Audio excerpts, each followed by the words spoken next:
The term drip campaign, nurturing email, autoresponder, email sequences, email flows, these terms are used interchangeably, and I find that when you're trying to understand this stuff in the beginning stages, it can get really confusing. The more you search, the more terms you discover. So it's actually much simpler than it seems. So I want to cover that in this video really quickly and clarify things. This is the Dropkick Copy YouTube channel. All that starts now.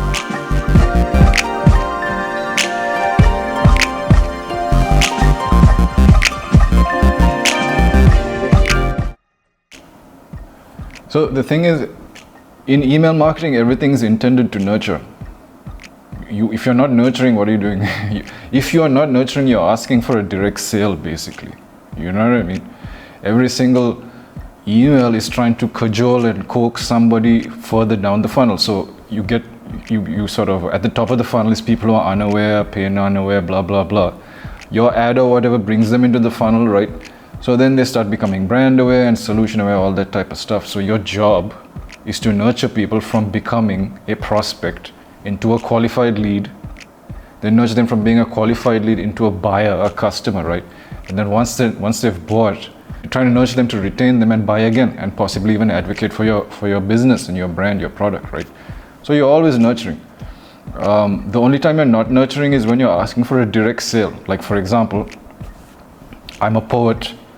My 4th book is out of poetry about this one incident that happened in my childhood, and I'm trying to resolve it through this series of books. And this is the 4th one, and you're on my list because you saw me at a poetry workshop or whatever. The book's out now, buy it.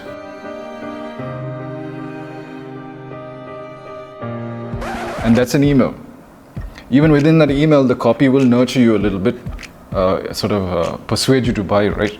But overall, you've already been nurtured because you're in the list, and now the direct sale is being asked of you.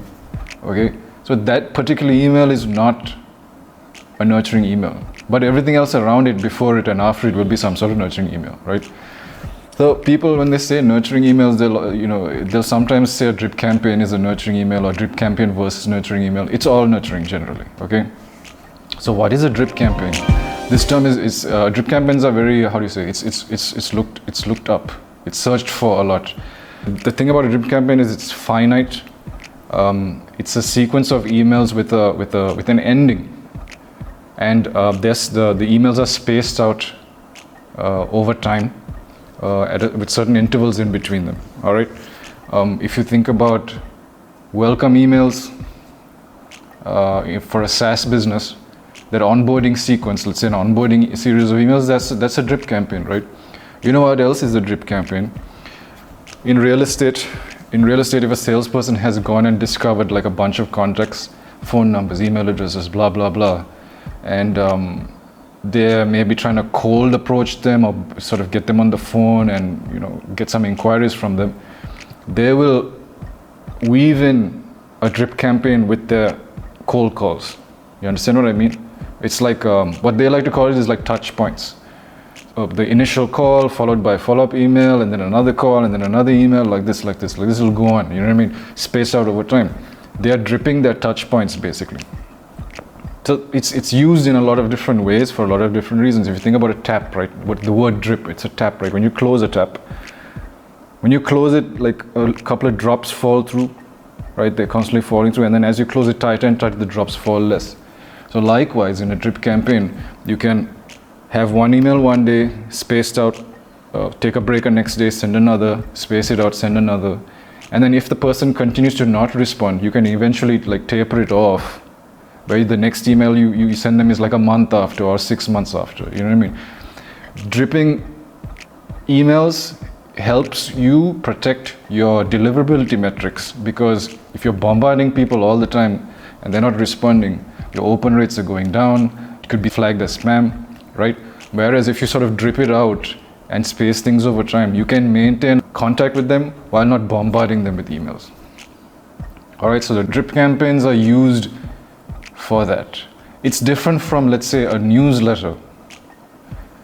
So a newsletter would be just, how do you say, like you're trying to sort of give people the news, give them information. a newsletter would also nurture people, because eventually you want people to do something for you, right? You want them to go to your website and sign up for the event that you have coming up, or like a webinar, you know. Through the newsletter, they become familiar with you and your knowledge and your sort of, how do you say, your authority. And just the fact that you're constantly demonstrating authority builds trust and nurtures them towards actually interacting with you later down the line, right? So there's only 3 types of email categories, I'd say. There's these drip sequences, yeah. Then you get these kind of transactional emails, and then you get these what I'd call broadcast emails. So when you the type of things you do with a drip campaign is you'd run a win back sequence. People who haven't interacted with you in 90 days, you'd send them a special 2 or 3 emails to try and compel them to sort of re-engage with you, and if they don't re-engage with you, then you kind of segment them out of the list, email them less, or you remove them from the list completely. Obviously, onboarding sequences are dripped out. You want to guide them quickly towards their first win. So you have these onboarding sequences that tell people how to sort of solve their problem in the most efficient way, and because that's what's going to get them to subscribe and buy the app, the full version, etc., etc., right? It's also little mini courses you can publish through email, a 7-day workshop by email on how to do XYZ. All right, so drip campaigns can be dripped out for these reasons. Outside of those reasons, where else do you email people? When do you email people? You email people when you've got transactions going on. The cart, you did not complete your cart payment. That's a transactional email. Cart payment failed. That's a transactional email. Subscription over, expired. Please renew. That's a transactional email. Anything to do with like payments and stuff, transactional.